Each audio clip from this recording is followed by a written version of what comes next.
The Tuesday morning of the seventh week of the year of ordinary time. And it's not the Tuesday of the post-Easter, okay? This is ordinary time, all righty? So in case you're trying to find it, that's what you look for, the seventh week in ordinary time, Tuesday, you see. Anyway, this is a great reading from James. I'll tell you, he reflects in many ways the culture at that time, the intellectual culture. This is not foreign stuff. If you read Plato and Aristotle, you'll see it just as well and clearly. Okay, what he's saying here, I doubt there was a Greek or an educated person in the whole Mediterranean world wouldn't have understood it because it was in the culture. It was so much a part of the world of that time, you see. It's a wisdom. It's right in the very heart and soul of Western wisdom, and it leads to a Western spirituality, a discipline. I'll show it to you. He said, "Beloved, where do the wars and where do the conflicts among you come from? Is it not from your passions?" That's straight out of Plato, in a sense, okay? "Is it not from your passions that make war within your members? You covet, but don't possess. You kill and envy, but you cannot obtain. You fight and wage war. You do not possess because you do not ask. You ask but do not receive because you ask wrongly to spend it on your passions. Do you not know that to be a lover of the world means enmity with God? Therefore, whoever wants to be a lover of the world makes himself an enemy of God." See? That's an interesting remark. Remember, for the word world, even for James, I have to believe this. In James, the word world is the same as it is in St. Paul's. It means the powers of evil, the forces of evil, what he just got done describing. If you choose a life of passion and a life of competition and conflict, you're going to pay the price for it. That's what it comes down to. And I think this is the wisdom of the times, but it's also wisdom for our time. The disciplining of the emotions is a crucial part of what virtue is. Virtue are habits of the heart. Habits of the heart mean of one's intentions under the guidance of practical reason. Without reason, your passions, your emotions are affected by the world strongly. From the time we're little kids on, our parents teach us not only to know what is the right thing to do, but also to feel it. To feel positive love for your family and your friends, a positive attitude of loyalty. Those are virtues. See?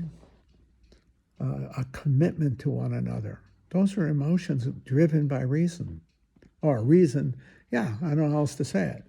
It means you know what you ought to do and you have the emotional strength to do it because you have honed it over the years. You see? That's why they're called habits, because you practice them. You practice being kind. You learn it as a little kid. Now, Johnny, be good to your sister.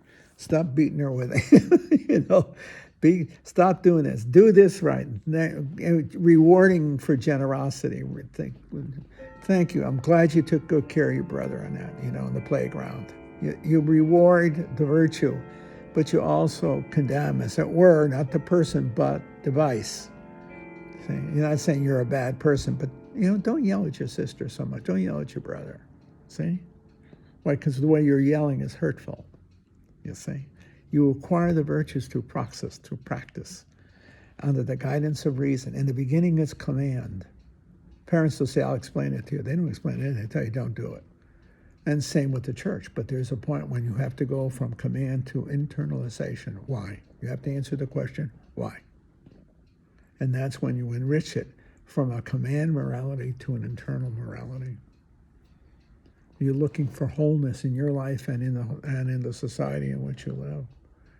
That's because that's Plato, Aristotle. The ancient Greeks had this thing all figured out. Okay, if you want a just society, you have to create just citizens. You want to have just citizens, you have to have a just society. Okay? Because one reinforces the other. You have to have an attitude about it. I'll show you an example, okay? I'm thinking contrasting the 50s to now, and I'll give you an example, okay? we threw around a lot of racial and ethnic and gender terms, words. And we made fun of genders. We made fun of African Americans principally and Puerto Ricans. Okay, in our neighborhood in Connecticut, those are the two minorities, as it were. And it was nothing to use all those words. It was just common. Okay, but from the 60s on, with the rising, with the preaching of Martin Luther King, racial slurs became not only impolite, they became repulsive or revulsive. You didn't want to say them. The same with gender. We would never, today it's unthinkable, but it's also affectively, emotionally unthinkable to use derogatory words describing women, for instance. I couldn't do it. Why? Am I more moral? It's because the culture has significantly changed. When it was wrong then and it's wrong now, but now you have cultural affect. You have emotions that have been honed over the course of your entire life, culturally and personally, familially within your home.